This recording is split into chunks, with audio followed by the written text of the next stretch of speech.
Very welcome to this class on realist international political economy. Realism, one could say, is the oldest school of thought in international political economy.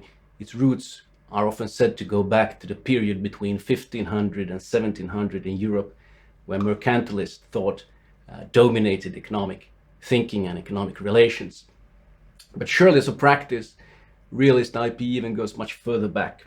Through most of our history, it is realism in some form or another that has dominated the thought and practices in international political economy.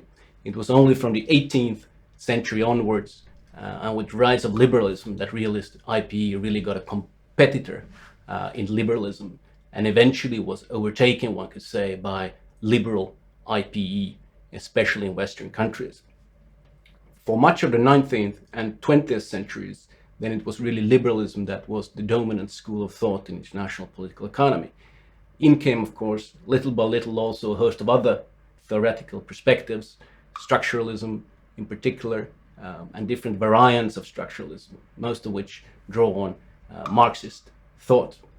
Right now, we're very much witnessing the comeback of realist IPE, as we are seeing the rise of economic protectionism again, the state taking on a bigger role in controlling markets again and accelerating sort of enmeshing of economic and security policymaking.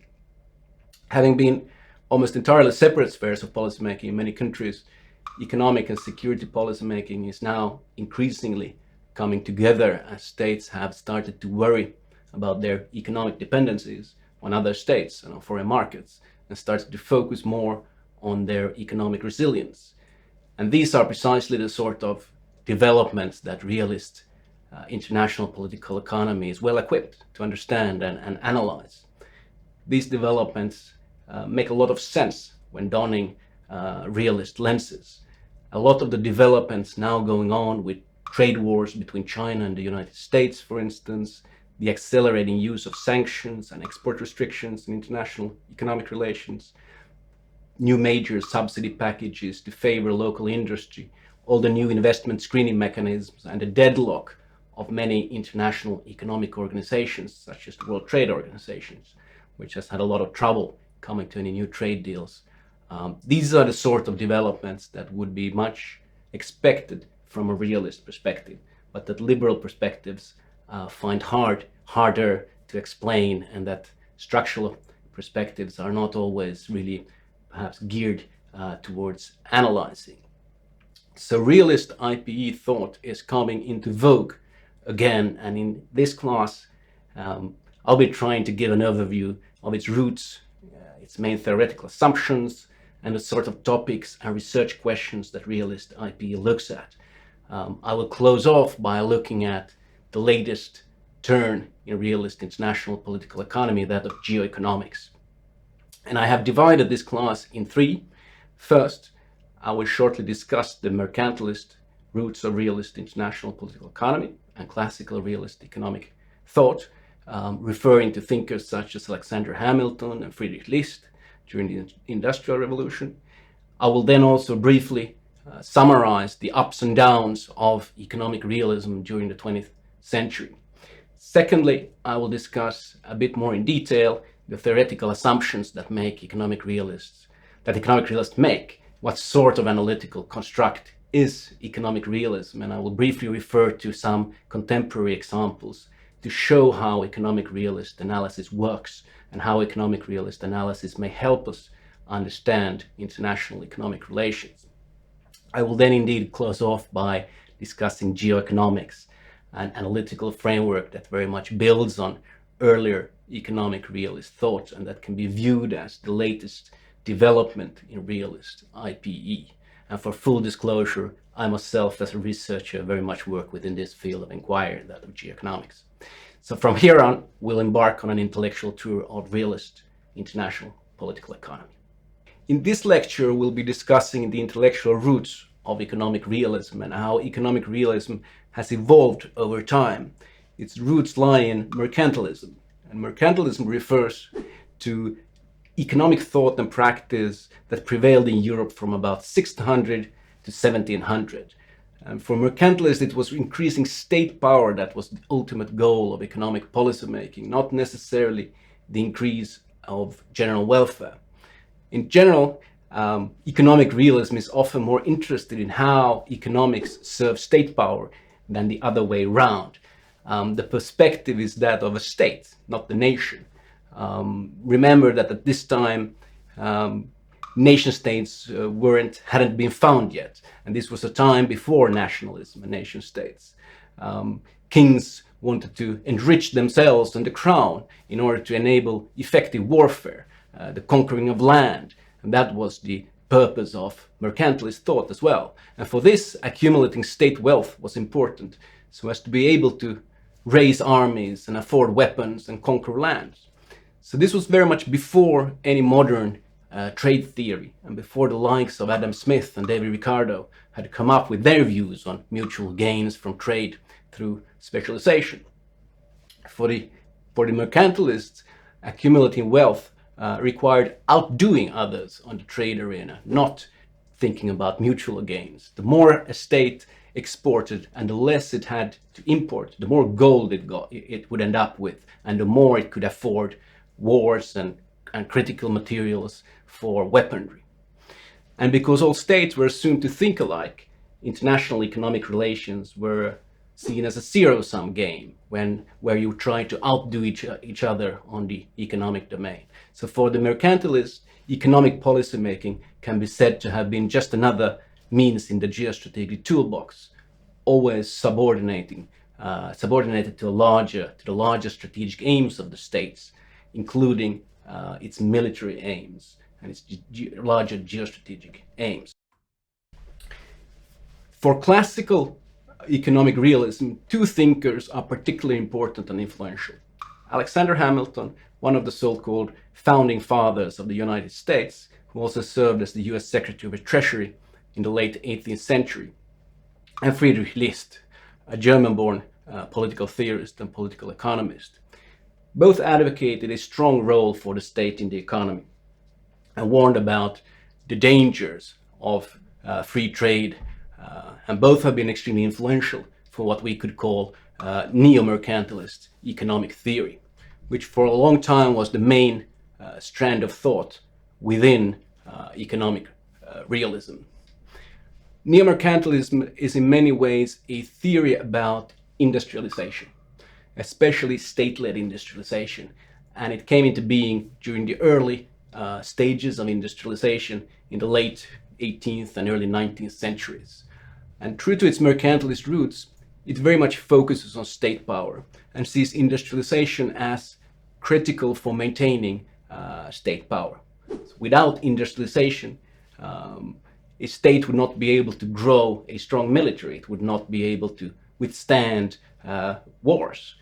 And states, to be able to industrialize, state intervention in the economy was necessary, and often the protection of domestic industries as well. Why? Because if the economy was left open without any protection, more mature foreign competition would kill off local industries. Local industry needed protection, especially in the early stages of industrialization, it was thought. The state needed to put in investments in infrastructure on which industrialization builds, and the state would need to protect its infant industries, so to speak, its aspiring small-scale industries that were in the process of being developed, in order to not be killed off by hard foreign competition. So these are a lot of the arguments that both Hamilton and List used to speak for more protection of industry, especially in the early stages of industrialization. And the so-called infant industry argument, which one still hears a lot, stems from this time.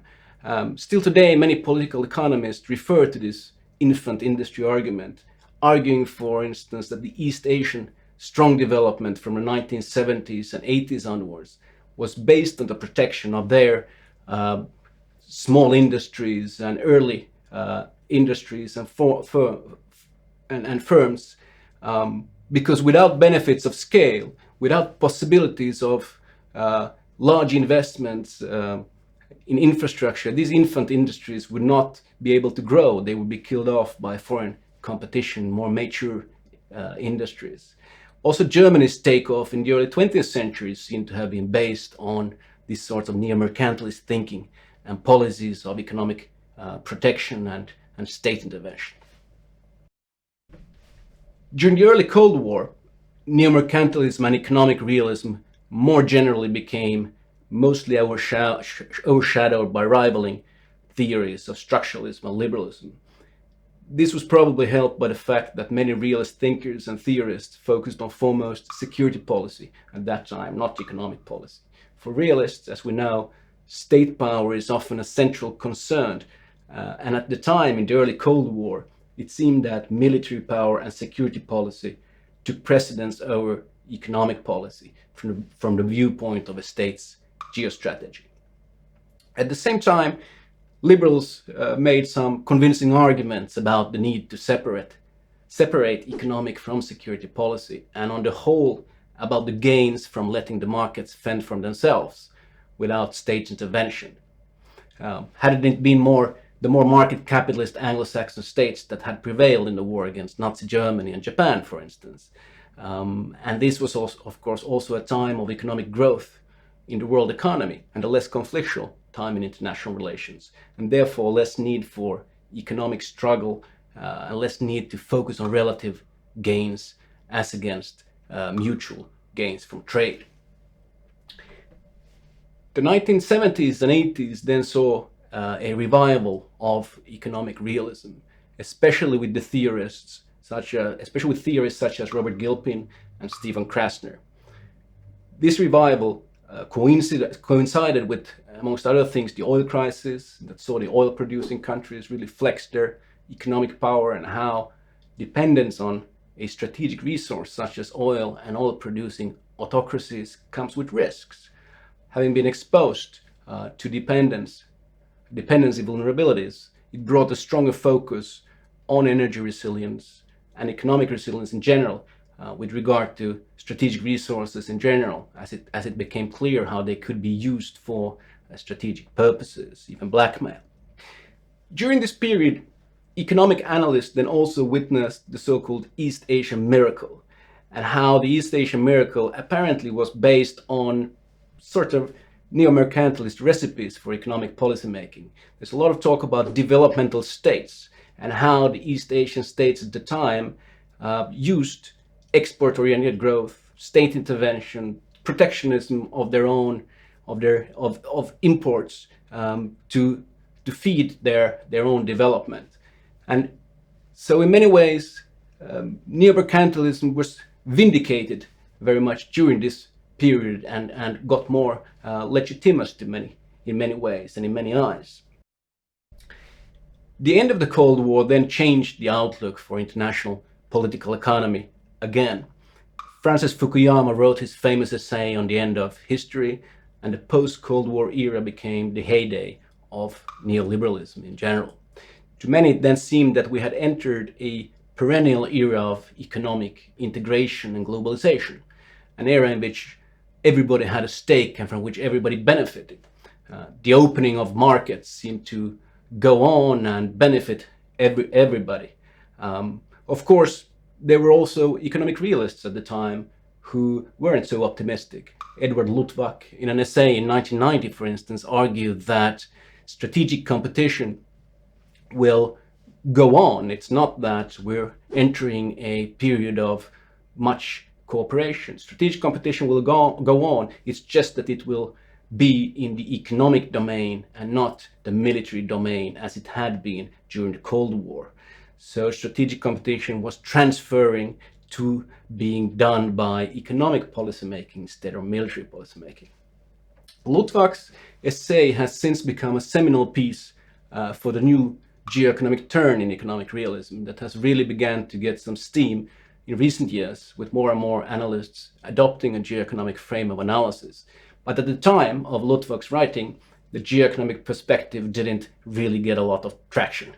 Its perspective at the time seemed a bit out of sync with what was actually happening in international economic relations, with a lot of cooperation at the time. So therefore, economic realism or geoeconomics didn't seem very well fit to understand that particular time in history. However, little by little, especially with the rise of China and the way China seemed to be outdoing other states in the economic domain, Luttwak got his revenge.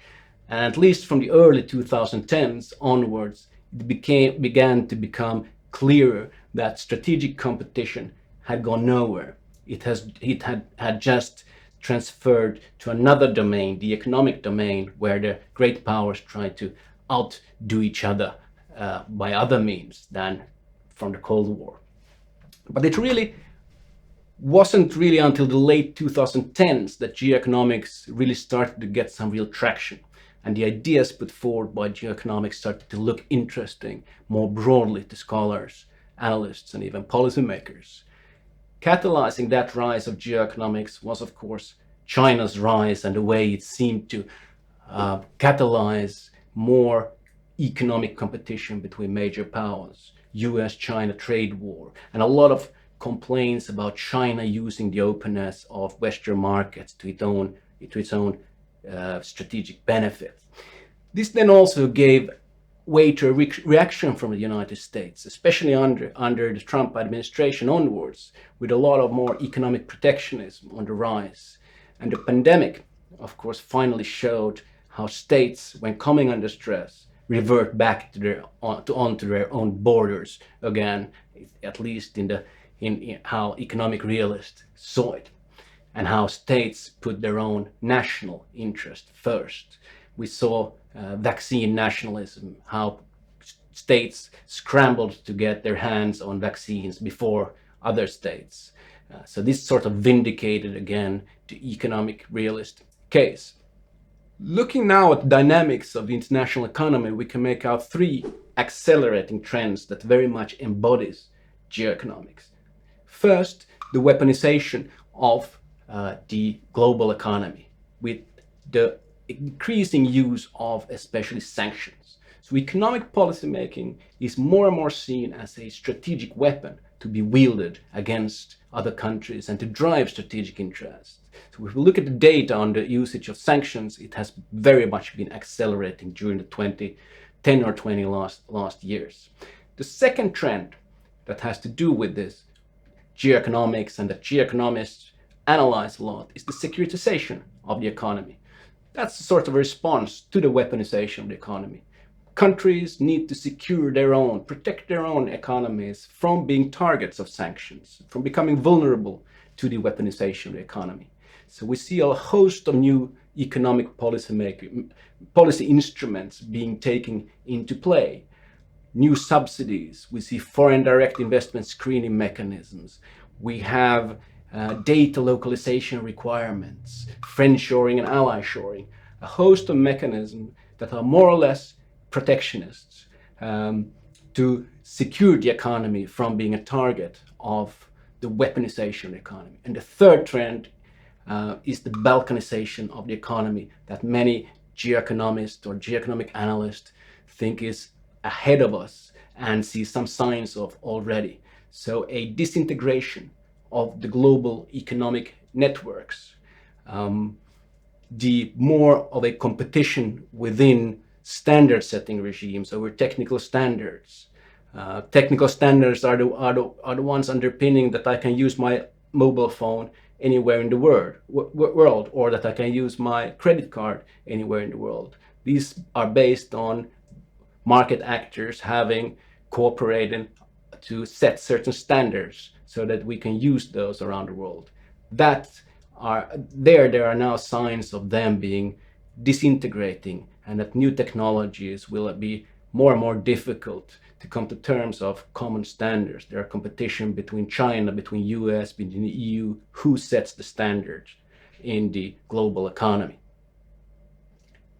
Here our expose of the evolution of economic realist thought comes to an end.